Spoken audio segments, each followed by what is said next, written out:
If we want a better world, rethinking the places we live, work and play is a great place to start. Buildings are little microcosms of our relationship with our home planet, bringing together energy, water, air quality, waste management, choice of materials, how we treat ourselves and how we interact with each other, all in one place. So you could say if we change what we build and how we build it, we can change the world. All over the planet, green building councils are leading this charge. Co-founder David Gottfried is widely regarded as the father of this movement, and he's here with us today to talk about this and more. Welcome, David. Thanks, Ben. Great to be here across the planet from you. So start me at the start. There are now over 85 green building councils around the world. And I know for a fact that the Green Building Council of Australia has been fundamental in changing how many of Australia's homes, offices, shopping centres, communities are made and operated. But this wasn't always the case. What gave you the idea for the world's first Green Building Council, and how on earth did you take it from an idea to making it happen? Good question. For me, the seed was in college studying solar energy as a young engineer student at Stanford. And we learned about solar engineering, that there's a sun, the sun could heat. Why don't we use it? We can create electricity, renewable power. So our project was to design our own personal home and build a little model and sketch it out and do the calcs. And I did a net zero home many, many, many decades ago. And that switched on my light. Then I was a real estate developer, Washington, D.C., learned the industry. We had a development construction firm, so I learned the vocabulary, the game, and then glued those together. At the same time, the American Institute of Architects Committee of the Environment started here in the U.S. in 1991 with their Committee of the Environment. That gave me another piece of the puzzle.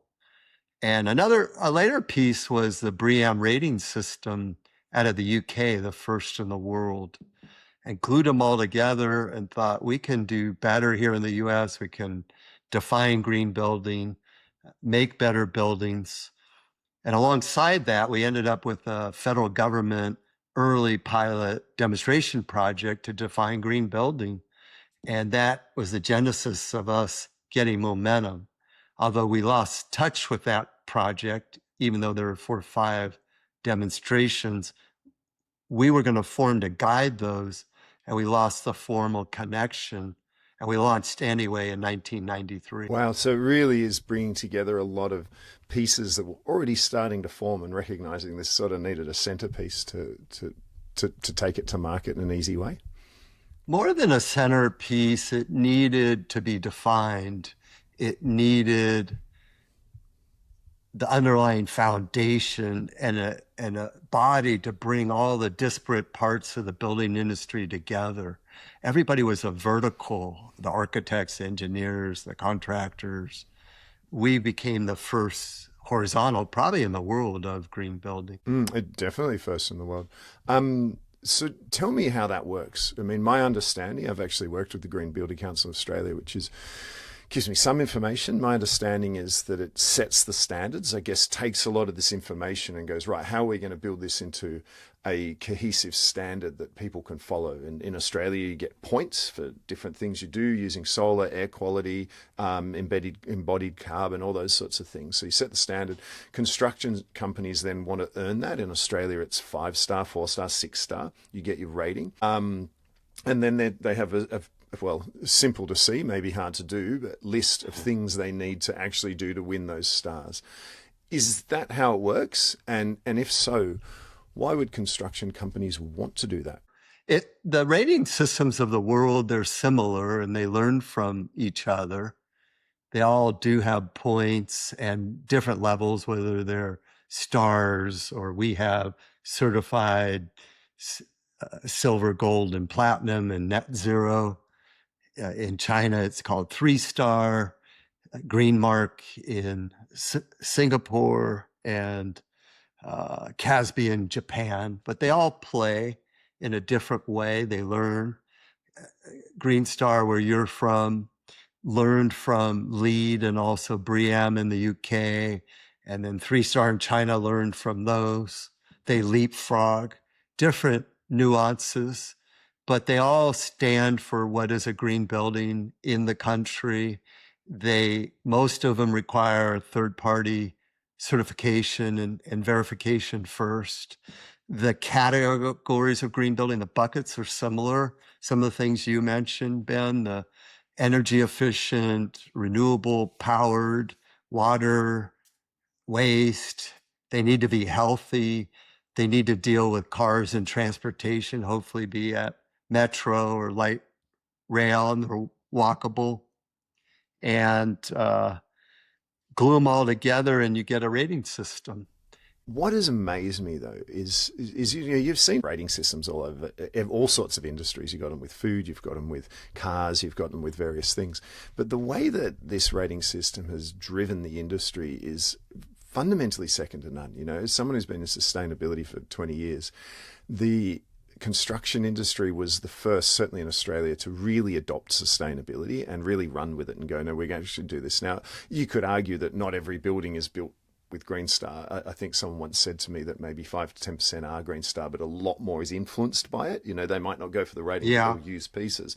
So it's really cascaded that industry. And you've seen it in the buildings when you go into them in the city. They're lighter, they've got better air quality, they've got the on-demand lifts. There's a lot that you can notice as to how this rating system has truly been adopted and been picked up by the industry in a way that I don't think I've seen across any other rating system in any other industry. Why has it been so popular? Why has it been fundamentally so commercially successful? Yeah, it's huge with the 85 countries, the green building councils and LEED, BREEAM, Green Star, they're all over the world. It's more than $1 trillion. It's huge. It's 30 billion square feet. So that's, what's that, 10 billion square meters. It's big. Why? One, we were the first really in the world to assemble, orchestrate, create systems. The systems work for a lot of reasons. One, they help the designer, the builder, the owner, even the tenant, the cleaning company, the manufacturer, the utility. They help them navigate, define. But you could take Green Star 5-star level or 6, you could be a public body and say, all our buildings will be Green Star at this level. And if you don't do it, we'll give you a stick, we'll hit you with it. If you do it, maybe we give you a tax credit, a carrot. And so it became really simple to attach to building codes, to carrots and sticks of regulators, to designers who say, we only do Green Star or LEED at this level. Used to be summoned to Art Gensler's office when he was living. Gensler's probably the top architect in the world, depending on who's counting. And he would make all his offices in some 35 countries do LEED or BREEAM, whatever it was. They'd set their own levels and then move their own standard of practice as an architect up. Say, okay, here's the credits that are just part of leadership design. You don't ask for them. They're just, as a leader, of course we want good air quality. Of course we want daylighting.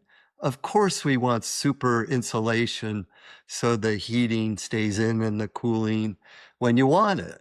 And get the orientation right, the acoustics. The more walkability, the better. So some of it is just smart design, and leaders got it right away. If you weren't a leader, you probably fought us in the early days.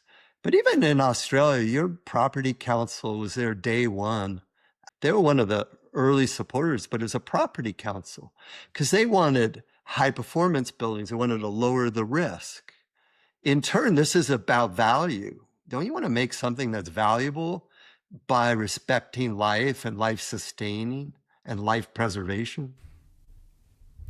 Yeah, I do. I don't find that companies always do, though.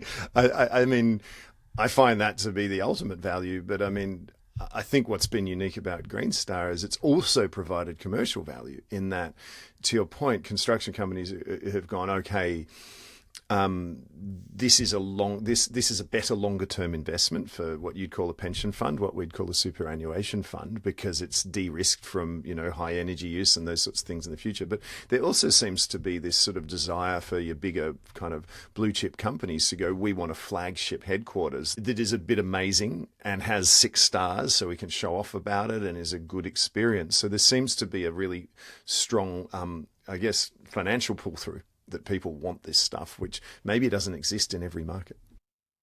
It's just about leadership and value. If you have a home and you have a baby in it, don't you want fresh air? Don't you want daylight, not all basement and dark and mold? You want the best. When we get in a car and you get in a crash, you want a car that's safe. Some of us want a car that when you go around the corner, it feels pretty damn good, and you push on the gas, it accelerates. But even better when the CO2 is less, and then make it renewable and circular and resilient. These are values of life, and it's coming into the global built environment. And it woke up to it all around the world. And we're not anti-capitalism. This is about money. This is about making more money. But when you make that money represents good, not threatening life. And that's the shift we're taking here on Earth through the building industry. And Australia is one of the first to get it. I'm so impressed with them and what they've done. Loved going over there. It was enthusiastic. And it is one of our top councils in the world. Just amazing. I love it. I mean, what you speak of is fundamentally how I think business should be done. Let's look at what's truly valuable in this world. As I say, I wish I saw that across more companies and more industries, but it's enheartening to see that one of, quite frankly, the biggest and most important industries in the world has adopted this. And it's worked, and dozens of other industries have jumped in, and they've created their own horizontal councils, their own rating systems. It's quite beautiful to see. So you, in fact, took the system and you turned it into a lovely 7 steps to build a movement framework, which I would like to hear about, because, as you say, if you can take one system, show how it's worked, prove it's both commercially and existentially better for us as humans, then you can apply that across any industry. And it's really what we need right now. Could you tell me about your 7 steps to success for building a movement, please? Sure. Out of my second book, it was called Explosion Green, and that was a 20-year memoir of some of the items you're hearing of the green building movement, how we started it. It's very personal as a memoir. It's not all footnoted and technical. In the very back, if anyone ever read to part 3, it said, "Why us?" in bold letters. And then it went through certain categories of how did we assemble? How did we build the U.S. Green Building Council and then the world one and become the biggest green building movement in the world, now touching hundreds of thousands of green buildings and professionals. But how we do it? And I synthesized those experiences into 7 steps because our brain can't handle 8, and made it as simple as I could. I'm plain. I like complicated things, so sometimes making it simple is smart. But I called it Build Move. How do you build a movement and create legacy? And then I got to teach it in 2 3-day courses here at a place called 1440.org. It's a campus, and you can sign up and do the 3-day course. And I have it in front of me. I have my notebook that they all got, and here's the 7 steps. And I took them through it for whatever industry they were in, not just buildings, and made them go through step by step, filling out here as a notebook.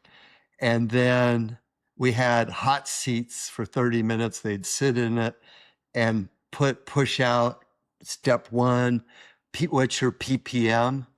Passion, purpose, mission. It's like, fine, great. What's step 2? Your grand, huge vision that comes out of your PPM. Fine. Well, I'm an engineer. What's step 3? Your blueprint, your strategy. What good are words if they don't have results? How are you going to get those results? Step 4 is fine. You're one person. You're tired. You burn out. Where's your tribe? Who's going with you up the mountain? Do you have an expedition or are you solo with no gear? Do you have a base camp? That would help. And then how are you going to benchmark you went up the mountain? Is it how many feet, how many times, how many feet per minute? What's the altitude? What's the temperature? What are your benchmarks? How many calories did you burn? What's your definition of success? Measured and then verified and then transparent and certified. And that's all fine, but you got to fund that thing. What are the economics? Step 6, the money to fund your movement, the money to fund you. When I started USGBC, I was funding it myself, and the same for the World Green Building Council. And they were always broke, and I was always writing checks. In the beginning, I was the first CEO. I had the pleasure of funding it, being the CEO, giving it away as a nonprofit. It wasn't that fun, but we had to get and shift the economics. So there were members and conferences and expo halls and rating systems and reference guides and grants and on to build the machine. But if you're a nonprofit or for-profit and you're broke, you're bankrupt and you're out of business and you don't achieve your PPM and your vision. And then that's all fine. How do you sustain climbing the next mountain? And how do you sustain it as an organization? How do you sustain it as a rating system? How do you sustain it as a movement? And how do you sustain yourself as a founder? And founders' lights, they burn out. They don't self-care very well. They burn the oil, but they burn the solar at both ends. And honestly, behind me, I'm a painter. This is called radiance. And it's about the light, and that's the light inside of us and keeping it renewable. And how do you do it? You hand the baton to someone else in the tribe, and you sit down on the park bench and breathe, chill, meditate. The same with that organization. How does that survive?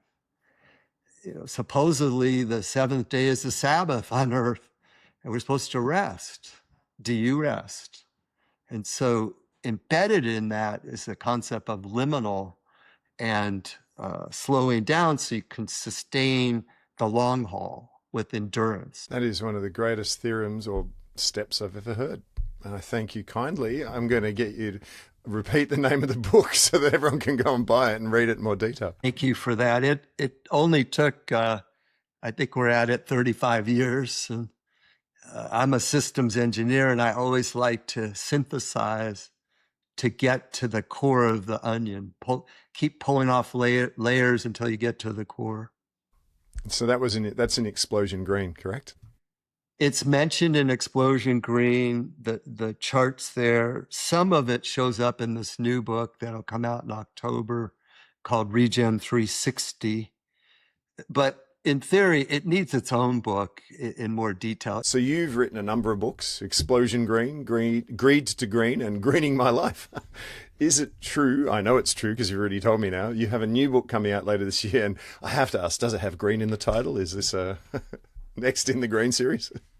I've moved beyond to the word regeneration because green and sustainable isn't enough. And so it's called Regen 360.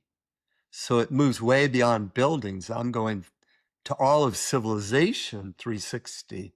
So it has health, it has relationships, it has love. It's all in there. It's called Regen 360.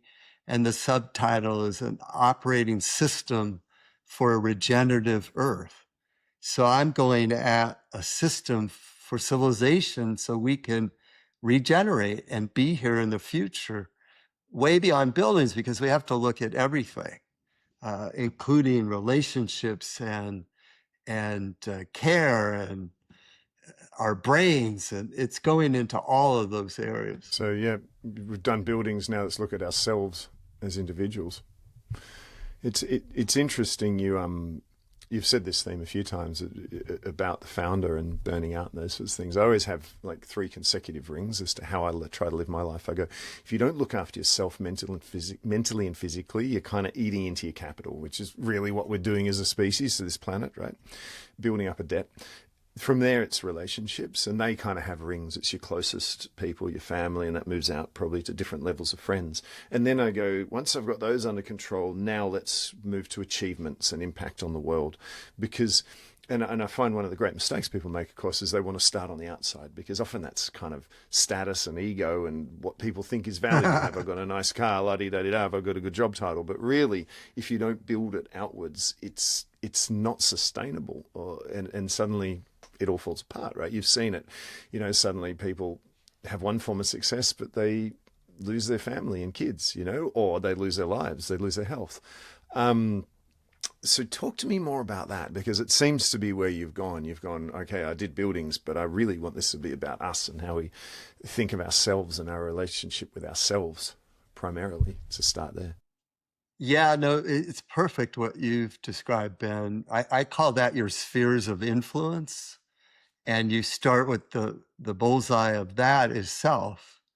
And your temple, your home is your body, your mind. You got to regenerate that, what you think, how you fuel, how you move. And then that next ring is maybe your family who's in the house with you. And then out the front door, your community.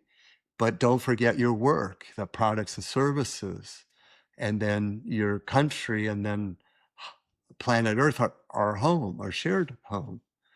And it's also like a bullseye metric. What's at the center of value in this planet? Life. That's the bullseye. And what's V1, value ring 1, is life sustaining. Things we go to war for: fresh air, water, soil, safety, health. And so you need those things to sustain the bullseye. And without air or water, you die, food, safety. Once you have that, what do you do next on Earth? Well, we get together, we create a government, a tribe. Well, we need energy, agriculture, food. We build systems that are communal systems. And you could keep going to that outer ring, which is where my snowboard or road bike sits. But you don't want that road bike or snowboard to kill life. So you have to look at the labor and the conditions and the products and the toxicity elements. But then you take what you talked about, your spheres of influence, is how you roll it out. And you start centered with self and radiate outward. If you're toxic, it's hard to help others. And pull them together. I have another equation in the book called the full equation, because I think we play by the partial equation, where the left side does not equal the right, because we don't have the right variables in the equation. We pushed them out and said, that's not my problem. I can make that snowboard and pollute and use coal, and that CO2 in the air is somebody else's problem, not mine. Or I'll use precious materials and just consume them and not replace them. They're not circular or renewable. Or I'll use massive binders that are toxic, but will hold it together. It might kill a few workers, so what? Those are externalities not in the full equation. And so the full equation is R, the resultant of what you want to make, equals P, the product you're trying to get, minus I minus W. And the I's are the inputs and W's are the waste. And you want I and W to go to 0, so R equals P. But what are the inputs? It's resources, materials, labor, capital, all those items. And what are the waste? It's CO2, it's landfills filling up, aquifers draining. There's also intellectual waste of hiring that brilliant Green Star designer and then handcuffing them to not make it net zero, net positive. And when I was a green consultant for 20 years, I'd walk into the project and they say, guess what? Well, first of all, you're the green guy. I'm going to shoot you. That was the early years before rating systems. But then, are you going to touch and hurt my budget? Are you going to create risk for me? Are you going to slow down my schedule? If you're going to do all those things, I'm going to handcuff you.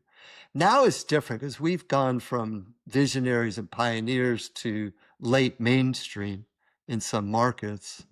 So the world's different. We're even welcome sometimes, or most times. That's interesting, isn't it? Because it's the recognition of value. Because in truth, it is easier just to pollute. It is cheaper to go and send it off to a factory where you don't really know what the labor conditions are. These things, I can see why companies have made these decisions, because they make it easier in the short term to get where they want. But snowboard's a great example. You make snowboards, then you pollute, which warms the climate, which means there's nowhere to snowboard. It's it does not make sense when you build it into the actual full fundamentals of what you're trying to achieve as an organization. It just astounds me how much humans are prepared to compromise what they truly value for short-term, I don't know, benefit, not even benefit, I guess short-term ease is probably the best way to put it.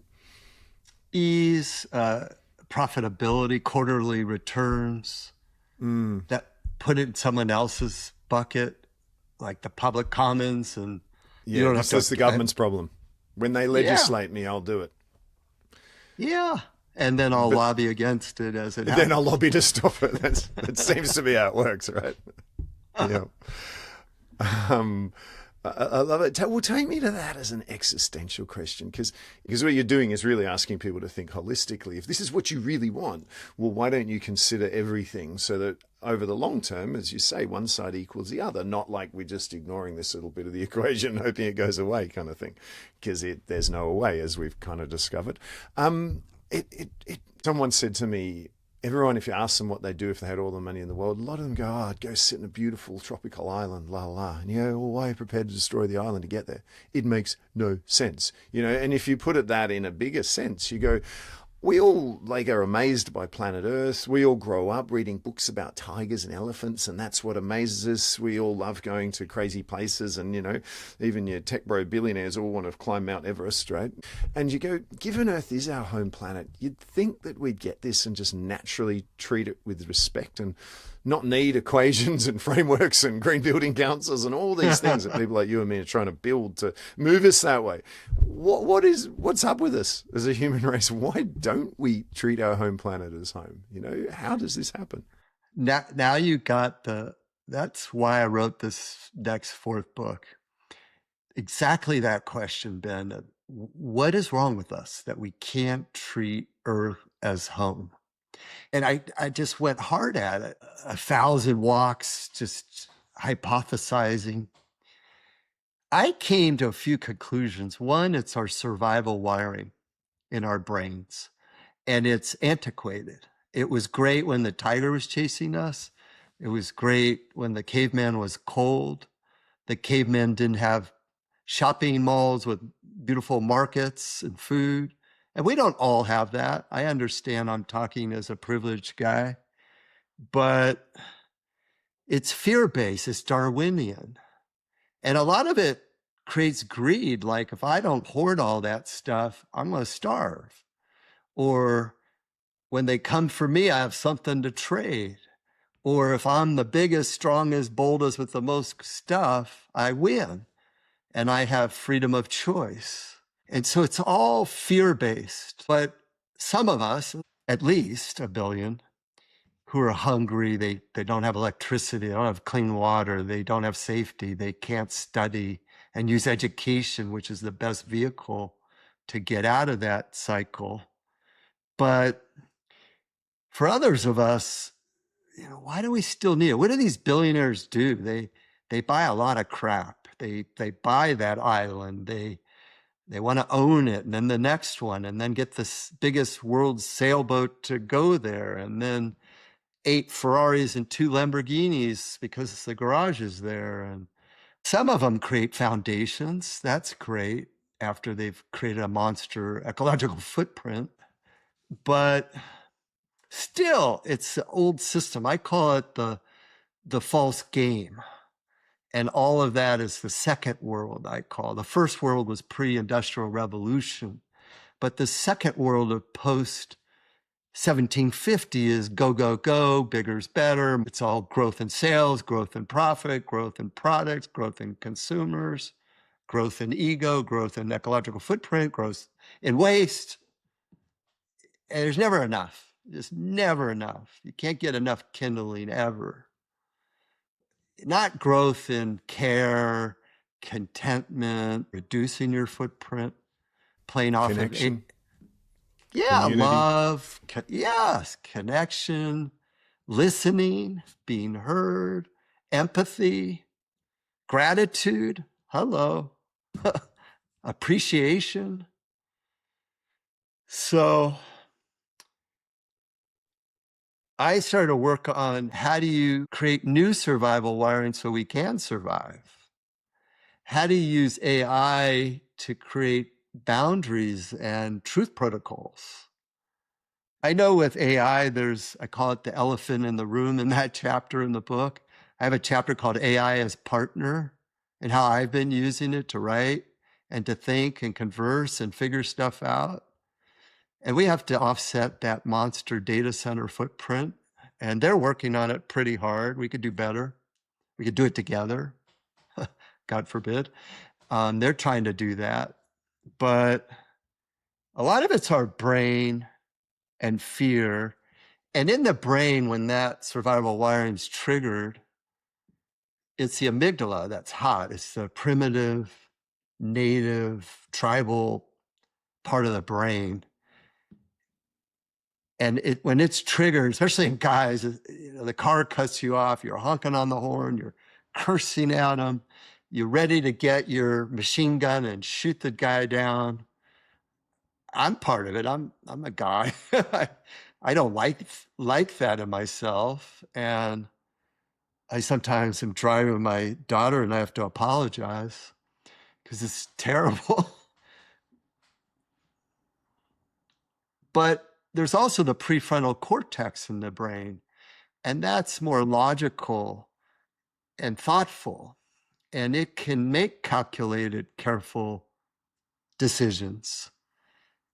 But when we're triggered and hot, we go to the amygdala, and that goes to this lower survival wiring of kill or be killed. And the other one can set limits and know that above 350 particles per million of CO2, we're in trouble. We're sitting here at 422. So there's a lot to figure out, but the brain is very important. And part of that is also therapy and learning about yourself, unpeeling these layers to get to a core of contentment that doesn't treat this earth as a shopping market and doesn't treat your neighbor across the country of a different race and culture as other. You know, we share the air, we share the water, we share DNA. Why do we have to hate? So I'm looking at all of that on the 360. I think as I've gotten older, I've recognized those two parts of the brain, and you're right. It's hard not to trigger sometimes the angry caveman, let's call him. But I've found that just being cognizant of it helps. But the other thing that I've found that's interesting is almost like this want for more. I think as humans, we're almost built to want more. You almost just look at how life survives. It just grows, right? The problem is we've reached the point where we can't keep doing that. And we should be enlightened enough to recognize this and almost, like, to your point, recognize the primal bit of ourselves and the sort of more intelligent, hopefully enlightened bit. But I find that's almost when I don't feel the connection or the satisfaction of life, that you start going, I'll just go buy a thing to create me some happiness. Or it's people who don't feel content as humans that want the really awesome car to kind of make themselves feel validated. Or when you meet people on a different level and you meet a real tough guy kind of thing, but you meet them in an actually quite an awkward situation, like someone's dying or something like that, and they're totally open with a different part of themselves that you would not get if you'd have engaged with them in some other part of life. And you just see it constantly, that if people are nourished in those parts of themselves, it gives them the feeling of value, of connection and contentment with those around, then a lot of that need for more seems to drop away. How you do that is a question, but at least recognizing the situation's a good start. No, you're right. And I invented this third term called soul worth. That's what you're describing. There's net worth, just money, assets minus liabilities. Self-worth sometimes is ego. Influence. Maybe that guy who bought the red Porsche felt more self-worth, spent net worth to feel self-worth. But how is the dude's soul worth? And that's the soul of giving, gratitude, being of service, planting seeds that you water, nurture to pull the CO2 out of the atmosphere and kick out fresh oxygen. That's the person we want to be. And you feel so much better when you give. You're of service. Just give. That's where freedom is. A giving culture. One of care, one of gratitude, one of appreciation, one of service. One of love of self, love of planet, love of creation. This creation is just incredible. It's magnificent. It's brilliant. It's circular. I take these slow walks with my dog, and there's a creek, and I do my 3 deep breaths there. So I go from sympathetic to parasympathetic nervous system, and take in the sound and the water flowing, and just recognize I'm part of the creation. I'm not here to conquer it. Isn't it interesting? The irony too is everybody thinks not what can I take, but what can I give? We suddenly have more individually. It's like this oxymoron, right? If we all enter a situation, what can I get? We get less. If we all enter with what can I give? We all get more. It's interesting. There's lots of overtones of everything from spirituality to like yoga through to meditation through to religion in all that. It doesn't matter which point people enter throughout history to ask the question, how can I be a better human? Because all those things start there. They all kind of come to this same conclusion, right? Yeah, they all merge. Different front doors, different names, but the values are the same. If you take the word human and you look it up, it'll say to be frail, to be weak, to cultivate nature. And then if you take the letter E and put it back at the end of that word, you get humane. And I call it the E revolution. How do we shift? Human to humane. You have done a lot of thinking. You've got some nice little one-liners and theories and structures there. So I'm going to move on to you. What's one thing people are surprised by when they find it out about you?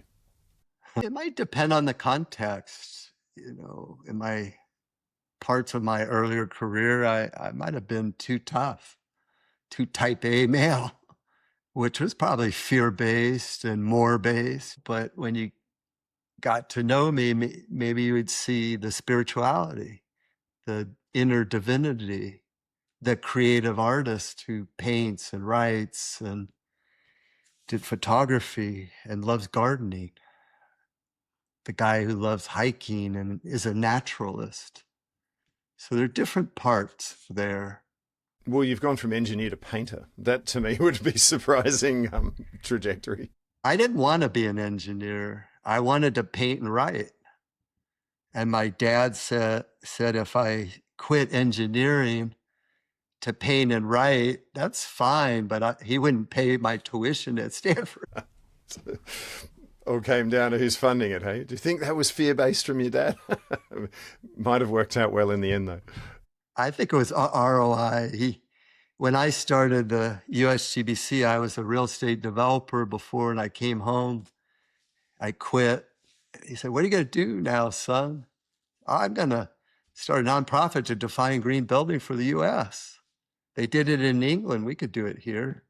He said, "Son, that's a good gimmick. Don't come home when you're starving."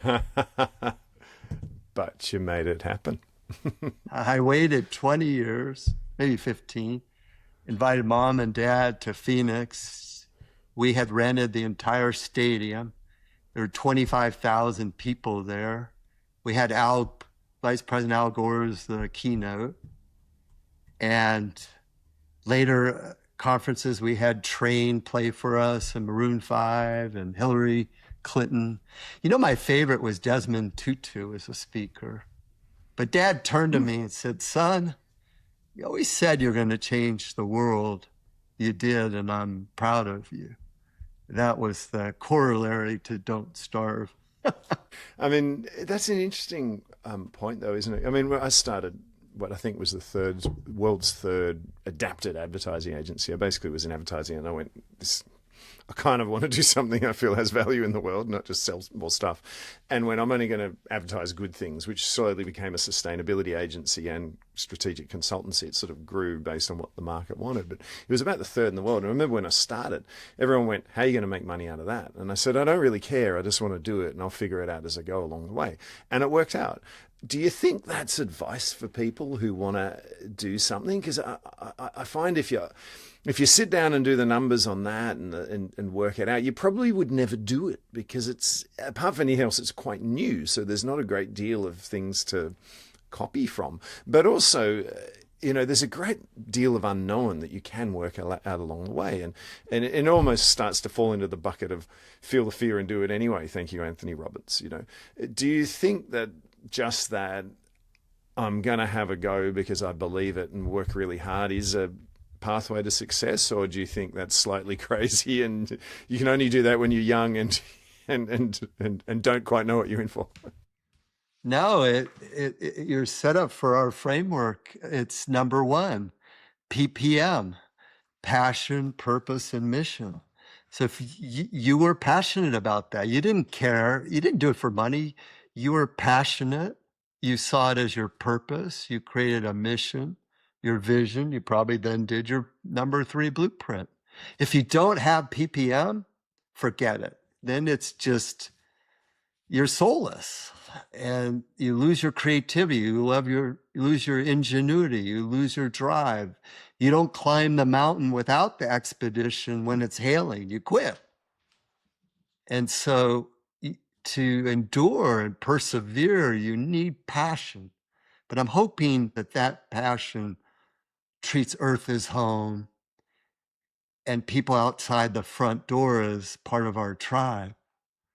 And I call it hope, capital HOPE, that we are here with our PPMs and whatever inventions to accelerate hope. And that stands for health on planet Earth, HOPE caps. And put your passion at that. Put your creativity. The money will come as you've seen it. I saw it. For me to make money, I had to invent an industry. It was hard. I should have just been the doctor or the lawyer. It was a lot easier. The people knew what that was. Green building, 40. I started in 91. It's like, what the hell is that? I gave money to the Sierra Club. Leave me alone. So, but it's passion. I wanted to do good. I wanted my life to mean something. I wanted to create a legacy more than just money in the bank. I wanted to plant those seeds and watch the forest grow and sit on the park bench someday quietly and smile as kids are in the park under the shade, the darts are running, the frisbees are flying, and you're just there quiet and you're just taking it in. But you know what you did, and it's beautiful. I love it. So follow your passion, but have a blueprint. And the other steps. Okay, couple of questions to finish this off. If you had a magic wand, So this is a single-use magic wand. You don't get to have more than one wish. But don't worry, it's not throwaway. We recharge it each time. But it only has one charge in it, okay? Solar powered. What would you change in the world? I wish that we could wake up, that we could see this beauty, stop the hatred, and go forward with that soul worth, which is love-based. And grow up, just grow up. See the gift we've been given, that every breath is sacred and an opportunity. And just stop creating the wars and the hate and the greed. And I'm a dreamer, but that's my wish. You gave it to me. I wish I had that wand. I would hand it to you for all time for that wish to come true, because I'm going to go with that as the best wish we could wish for. Okay, somebody who's sitting here listening going, I want this too. I want to sit on that park bench. I'm prepared to get my PPM and go for it. They want to be you in, they're young, they're coming out of uni maybe. They want to be you in 20 years. Where do they begin? It's what we've said here, just put aside for a second what the parents said, the boss, the school, the professor. Go into your bathroom, look in the damn mirror, look in your own eyes, which penetrate into your own soul. And what does it tell you? What does it really tell you? No bullshit here. Don't lie to yourself. No hiding. What do you hear? Or what would you hear if you didn't stuff it away and lock the door? What's it telling you? Who are you really? What are you a genius at? What's your divine greatness? What's your greatest hope? How are you handcuffing yourself and holding yourself back? What's your unique gift and contribution here to this mess we created? We're playing a symphony and you've got your own instrument that could add notes no one has ever heard. Come join us. We need you to show up, and we need the real you. And I want to know who that is. And is that the clothing you're wearing? Is that the suit you're trying to squeeze into? Where's your colors? I wanted to paint. I didn't take art classes. Everyone told me, you can't paint. Well, there it is behind me. You can love it or not, but that's me. That's what comes out when you ask me that question. It's just like crazy, wild color, passion. And that's the light that built this green movement. That's the light that resuscitates it when it steers wrong. You are a master of the quotable quote. And that would suggest that some of these listeners, probably all of them, in fact, are going to want to read more. How are they going to find out more? Where do they go? Where would you like to send people? Thank you for that, Ben. Go to my website, regen360.net, www.regen360.net. You'll find the new book is there. You can pre-order it. You'll see my other 3 books. You'll see I did 80 podcasts as a host, interviewing people about hope. And I'm going to create something called Regen Circles in this book. And I want you to start one all over the world. We did the Green Building Councils, 85 countries, but we lost little regional circles, little nodes of brilliance and regeneration, of us coming together, supporting each other, and being accountable at whatever it is, 360. We need community, and I need you. And it's not about me. It's about me planting seeds, maybe, and maybe here I'm planting and watering. But it's about all of us planting seeds all over this beautiful world to regenerate together. I love it. Do you use social media? Would someone Substack, social, if someone just wants to follow thoughts as well as buy book? We're just starting our Substack, but I'm deep into LinkedIn. You can find me there, David Gottfried. Gottfried for anybody who wants to go look. Yeah, thank you. Substack will come soon because books take too long and I want to pump out more sooner, faster. And that'd be regen360.substack. I haven't would that be opened under it. your name? Okay, I haven't opened it yet. Follow you on LinkedIn so that when it opens, you'll know. Yeah, but would love to hear from you and would love to hear about your PPMs. That's my challenge to you. And about that exercise of who did you see in the mirror? And is that person fully expressing themselves today 100% or not? And if not, go deeper and do the work, as Byron Katie says, and understand what's holding you back. Excellent advice and a good note to leave everybody to think about. Thank you so very much for your time. You've been enlightening, and I use that word in the true sense of the word. Thank you, Ben, for caring for your listeners and to have this conversation with me and guide us, curate us to get to the core, not just of me, but of why are we here and what can we do together. On that note, I'll leave it there. Thank you.